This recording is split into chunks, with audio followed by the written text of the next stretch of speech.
그러면 이제 일단 투자를 하려면 이게 투자를 왜 해야 되는지를 알아야 되거든요. 그래서 투자를 하는 건 이제 돈을 많이 벌려고 하는데 돈은 왜 필요할까요? 그러니까 뭔가 물건을 사거나 아니면 밥을 먹거나 아니면 어디 갈 때 이제 돈이 필요한 거잖아요. 제가 이제 돈을 많이 벌고 싶은 마음이 들기 시작했던 거는 제가 이제 하고 싶은 치료가 있거든요. 하고 싶은 치료를 하려면 시간이 필요해요. 그러니까 환자를 좀 천천히 보고 이제 좀 깊게 봐야 되는데 근데 그렇게 하면 손해가 날 수밖에 없거든요. 그리고 제가 돈이 많으면 되는 거잖아요. 그 버는 것보다 내가 돈이 더 많고 내 투자한 수익으로도 그 병원을 운영할 수 있다면 그런 거에 연연할 필요가 없어지는 거죠. 그래서 이제 돈을 좀 더 많이 벌어야 되겠다. 투자를 좀 더 잘해야 되겠다 싶어서 요즘에 이제 열심히 이제 투자 공부를 하고 있는데 돈의 심리학이라는 책이 있는데 그 책에 보면 이런 내용이 나와요. 돈이 많다고 해서 행복한 것은 아니다. 하지만 행복을 위해 돈이 필요한 것은 사실이다. 내가 원하는 것을 내가 원할 때, 내가 원하는 사람과 내가 원하는 곳에서 내가 원하는 만큼 할 수 있다는 것은 엄청난 행운이고 행복이다. 그리고 여기에는 반드시 돈이 필요하다. 돈의 진짜 가치는 바로 여기에 있다. 뭔가를 하고 싶은데 그거를 이제 마음대로 할 수 있는 그러니까 진정한 이제 자유를 얻기 위해서 이제 돈이 필요한 거죠. 선생님들이 이제 여행을 가고 싶은데 돈이 없으면 여행 기간이 이제 짧아질 수밖에 없는 거죠. 그리고 여행을 가고 싶은데 병원에서 가지 말라고 하면 돈이 있는 분들은 알았어요 하고 이제 그냥 그만두고 이제 여행 가면 되거든요. 뭐 회사에서도 마찬가지고. 그래서 이제 퇴직하시는 분들도 있잖아요. 여행 다니려고. 그러니까 결국 뭔가 하고 싶은 게 있으면 결국 이제 돈이 필요할 수밖에 없는 거죠. 투자를 하는 이유는 그 경제적 자유를 좀 더 빨리 이제 안정적으로 이제 얻기 위해서 이제 그런 투자를 하게 되는 거거든요. 돈의 규칙이라는 책이 있거든요. 그 책은 한번 읽어보셨으면 좋겠고 자본주의 사회에서 돈이라는 게 어떤 건지를 정확하게 알아야 이제 투자를 잘 할 수 있거든요. 그러니까 돈이라는 거는 이제 우리가 물건을 살 때 이제 교환의 그 수단으로 사용을 할 수 있고 가치 척도가 되는 거죠. 가치 저장의 수단도 되는 거고 그러니까 흔히 얘기하면 이제 강남의 아파트 뭐 보통 2, 30억씩 하는 그 아파트 그게 이제 2, 30억이라는 이제 가치가 이제 정해져 있으니까 비싸고 이제 좋은 게 되는 거고 명품도 마찬가지죠. 명품도 이제 레벨이 있잖아요. 뭐 에르메스나 이런 뭐 수천만 원대 가방이 있고 돈이 이제 그거에 이제 가치를 정하게 되는 거죠. 물물 교환을 했던 시대들이 있잖아요. 그런 시대에서 조금씩 이제 발전하면서 금이 이제 결국은 이제 돈으로서의 가치가 가장 높게 이제 평가받았던 교환 수단이었는데 근데 금은 또 너무 무겁고 이동하기가 이제 불편하니까 거기에 이제 종이 화폐로 이제 만들어진 거거든요. 금본위제라고 해서 금이 있는 만큼 이제 지폐를 발행했던 시절이 있었습니다. 근데 금본위제를 폐지하게 되거든요. 미국의 닉슨 대통령. 그 미국이 이제 베트남 전쟁을 하면서 전쟁에 돈이 많이 필요하게 되거든요. 그때 이제 돈을 막 찍어내야 되는데 금에 이제 그 화폐가 이제 연동돼 있으니까 더 찍어낼 수가 없게 돼버린 거죠. 그러니까는 어쩔 수 없이 금본위제를 폐지하고 그냥 화폐를 막 찍어내기 시작을 했거든요. 이게 이제 신용화폐라고 하는데 그렇게 시대가 바뀌어버린 거죠. 금에 고정되어 있던 지폐가 이제 신용만으로도 찍을 수 있는 신용화폐로 이제 바뀌어버린 거죠. 그게 이제 지금 자본주의의 가장 문제고 우리가 이 자본주의를 활용해야 되는 그 맹점이 되는 거죠. 금에 연동되었던 이제 달러라고 하는 돈이 금본위제가 폐지되면서 그거랑 상관없이 필요할 때마다 돈을 이제 찍어낼 수 있게 되었다는 그게 이제 핵심 포인트입니다. 2008년 이제 금융위기라고 있었습니다. 리먼 브로더스 사태라고 해서 그 부동산 이제 그 문제가 터지면서 그 금융위기가 터졌거든요. 그때 미국이 어떻게 했냐면 돈을 찍어서 이제 그 은행들을 살리고 그때 이제 엄청나게 돈을 많이 그 이전의 시대에 비해서 이제 엄청나게 돈을 많이 찍어냈는데 그때 이제 사람들이 돈은 정부에서 필요로 하면 막 찍어낼 수도 있다는 거를 자각하기 시작했습니다. 모든 사람들이 그 전부터 알고는 있었지만 이렇게까지 무지막지하게 찍어낼 수 있다는 걸 그때 알게 됐고 그리고 2020년에 코로나 때도 우리나라도 그렇지만 뭐가 돌아가는 게 안 되니까 돈을 막 찍어가지고 사람들한테 막 뿌렸죠. 그래서 결국은 지금의 이제 인플레이션은 사실 그때 돈을 워낙 많이 찍어서 풀었기 때문에 지금 이 인플레이션이 올 수밖에 없는 거죠. 1913년도에 달러 가치를 만약 이제 1달러라고 한다면 지금 현재의 달러 가치는 거의 0.01달러 정도의 가치밖에 없습니다. 거의 99%의 가치가 하락을 했습니다. 이게 뭘 얘기하냐면 달러의 가치는 이제 매년 이제 떨어지고 있다는 거죠. 왜냐하면 돈을 계속 찍어내고 있으니까. 그러면 이제 달러랑 이제 대비해서 금의 가치는 어떻게 되냐? 달러가 하락하는 만큼 금은 그만큼 가치가 올랐습니다. 네. 이 인플레이션이라는 거는 우리 같은 입장에서는 사실 나쁜 거죠, 인플레이션은. 근데 국가의 입장에서 굉장히 좋거든요. 왜냐하면 자기가 돈을 막 찍어내서 빚을 많이 졌잖아요. 그 돈을 찍어내려면 이제 비용도 들고 이제 그만큼 이제 그 국채라고 해서 이제 빚을 당겨서 이제 돈을 푸는 거거든요. 그러면 빚이 있는데 이제 인플레이션이 돼서 이 돈의 가치가 떨어지면 그만큼 갚아야 하는 돈 자체가 이제 줄어들게 되는 거죠. 그래서 인플레이션을 조장하는 거거든요. 일부러 어느 정도는. 그게 보통 한 2%에서 3% 정도는 괜찮다. 그 정도가 돼야 경제도 성장하고 이제 그 순환하는데 이제 도움이 된다고 해서 그 정도를 맞추려고 하는 거거든요. 그러면 인플레이션만큼 우리의 이제 급여나 뭐 자산이나 이런 거는 이제 올라가게 만들어야 되는 거예요. 만약에 이제 현금만 들고 있다. 그러면 그 인플레이션 되는 만큼 이제 본인이 가지고 있는 그 가치는 이제 떨어지는 거죠. 그러니까 인플레이션보다 훨씬 많이 올라갈 수 있는 그러니까 성장 그 우상향하는 자산이라고 하는 보통 그런 식으로 표현하는데 그 우상향하는 자산을 이제 사야 되는 거죠. 그게 투자라는 것의 의미거든요.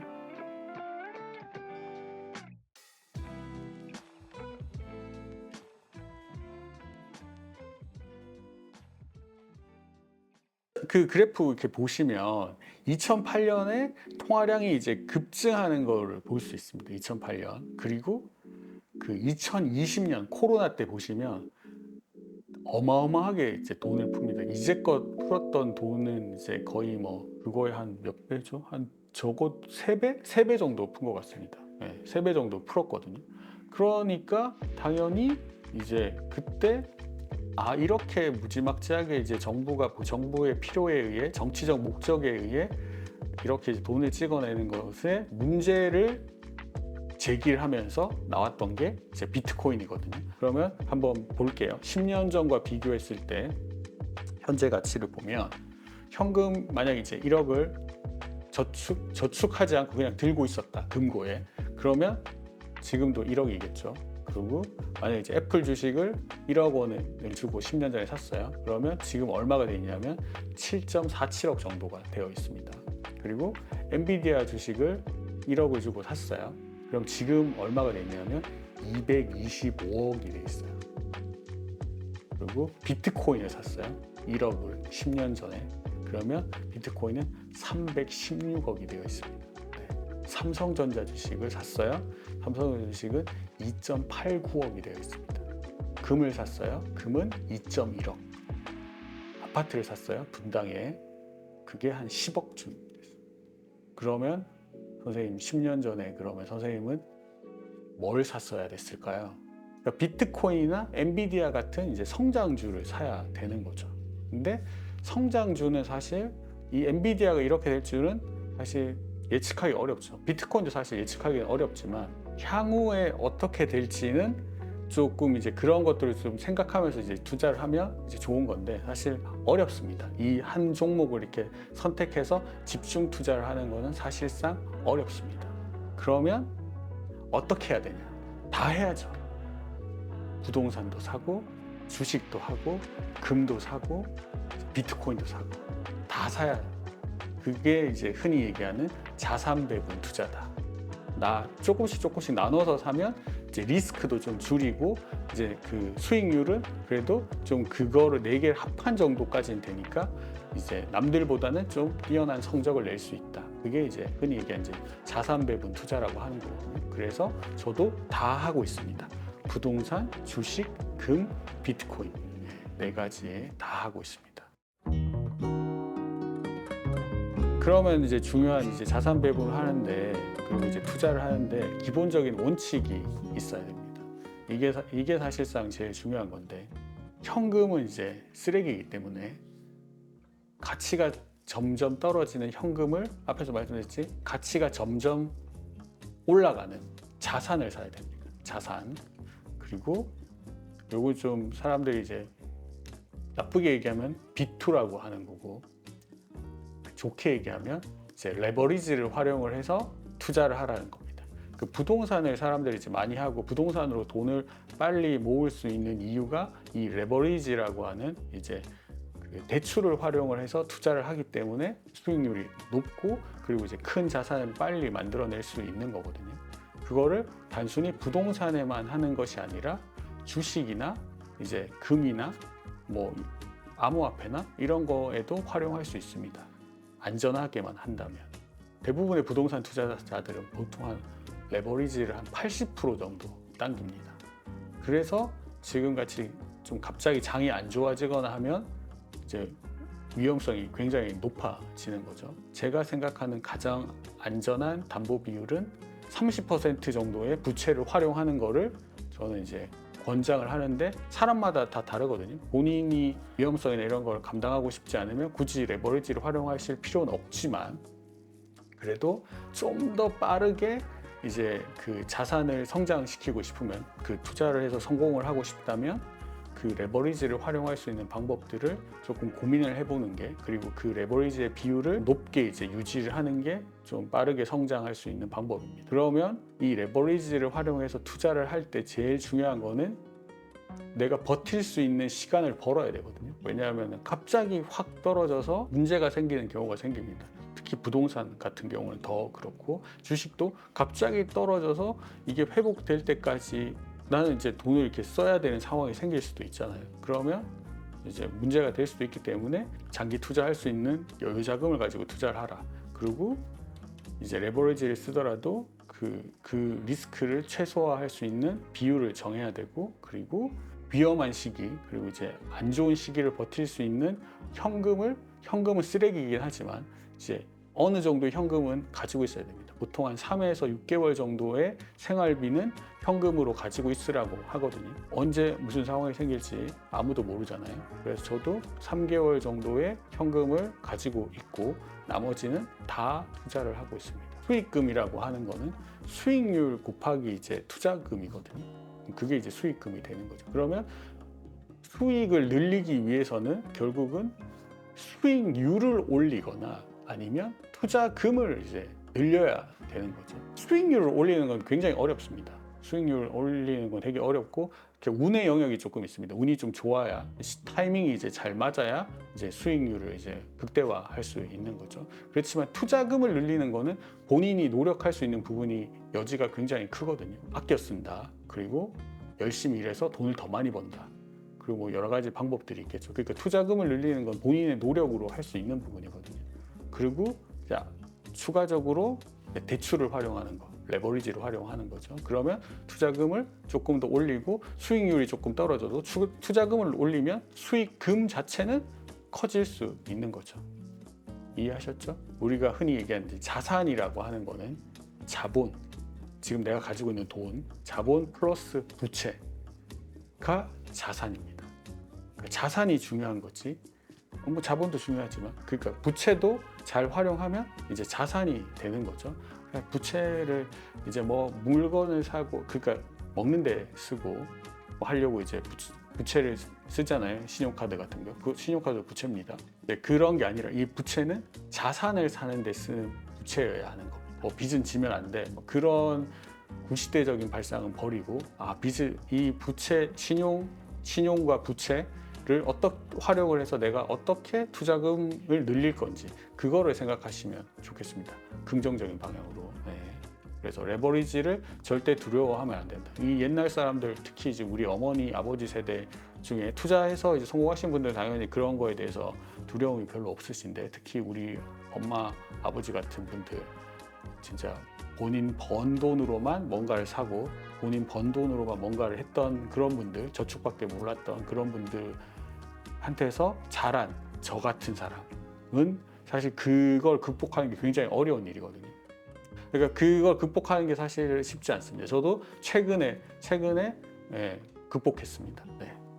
근데 해보니까 별거 아니고, 그리고 그걸 한번 경험해보면 실제로 진짜 별거 아닌 걸 알게 되고, 진짜 이렇게 하면 진짜 돈을 훨씬 더 빨리 많이 벌 수 있겠구나라는 거를 금방 느끼게 되실 겁니다.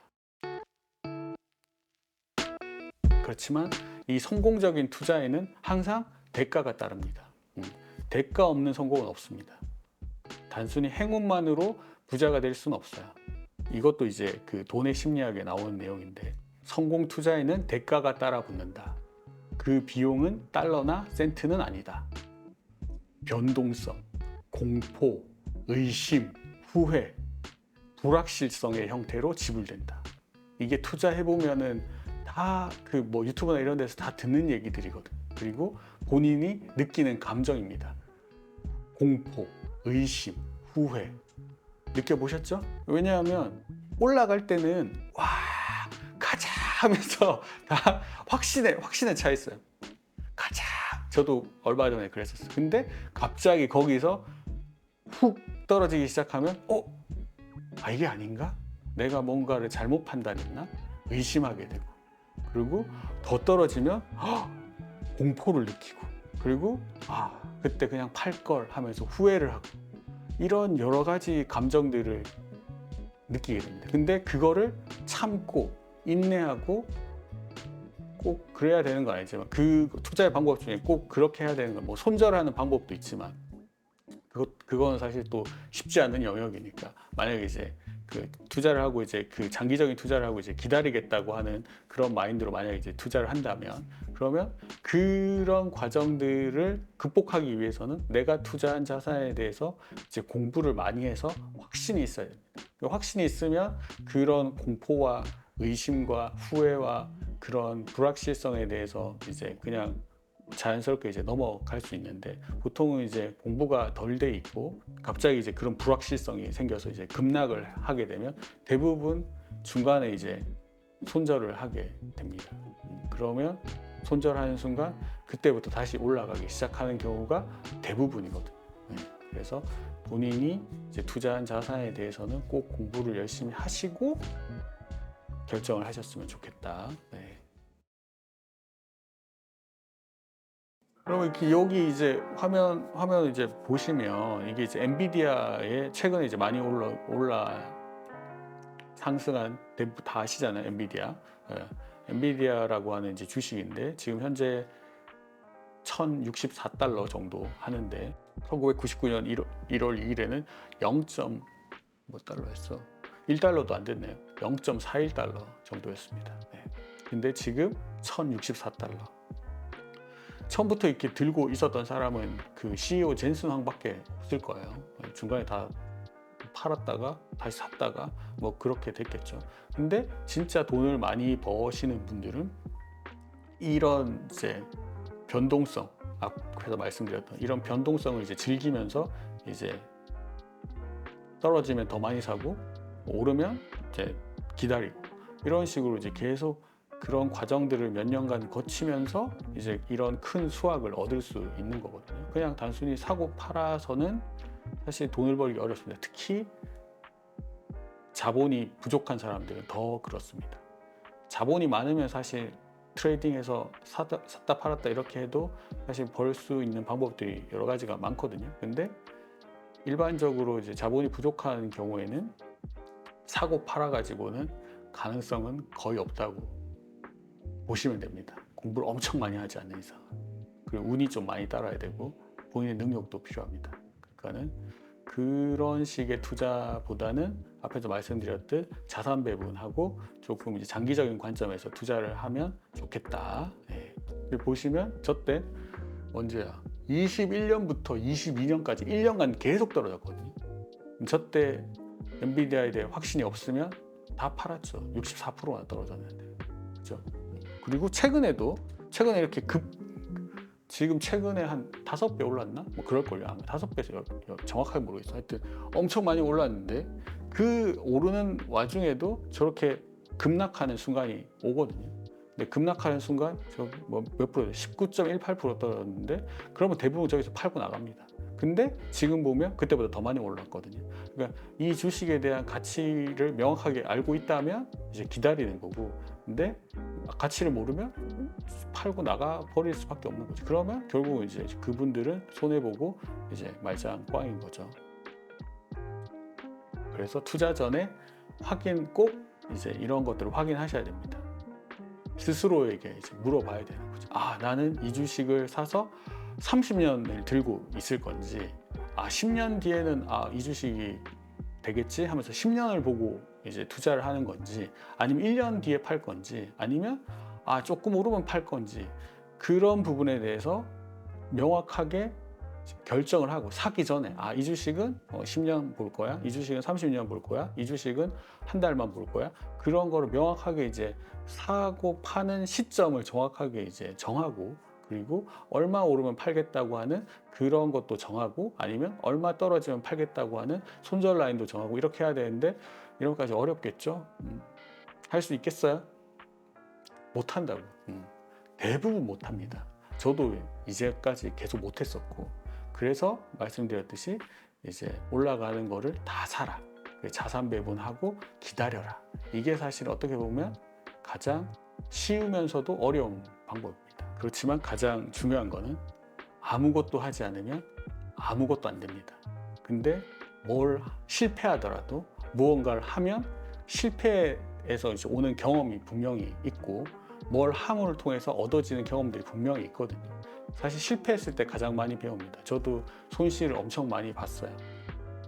그때 사실 많이 배웁니다. 이렇게 해서 내가 잘못했구나. 그런 것도 이제 다 적어놓고 나중에 이렇게 보면 내가 이래서 안 됐구나. 지금 그때 보면 사실 안타깝거든요. 그때 그렇게 했던 것 자체가. 근데 지금 그런 것들이 있었으니까 제가 여기까지 올 수 있었다고 생각합니다.